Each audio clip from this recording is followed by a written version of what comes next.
আজকে কি রান্না হবে? তোমার পছন্দের একটা খাবার। কই দেখি।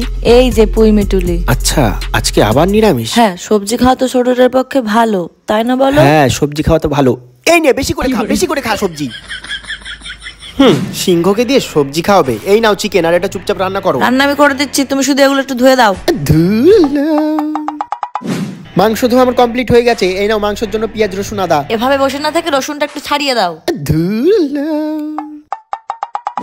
এখনো কিছু গোছানোই হলো না, তা মাংস আবার কখন খাবো? আজকে নাকি কালকে? হ্যাঁ হ্যাঁ, করছি, তুমি শুধু একটু ময়লাগুলো ফেলে দাও তো। মাংস রান্না করতে বলে মনে হয় ভুলই করলাম। এই নাও মশলাগুলো শিলে বেটে দাও। আমার না খুব জোরে পায়খানা পেয়েছে, বুঝলাম, একটু পায়খানা করে আসি। এই তাড়াতাড়ি আসবে কিন্তু। মাংস কষা হবে, তারপরে হেগে ফিরবো। অল্প একটু মাংস খেতে যেয়ে যে পায়খানায় বন্দি হয়ে থাকতে হবে, এটা আমি কোনোদিনও ভাবিনি। হয়ে গেছে, চলে আসো।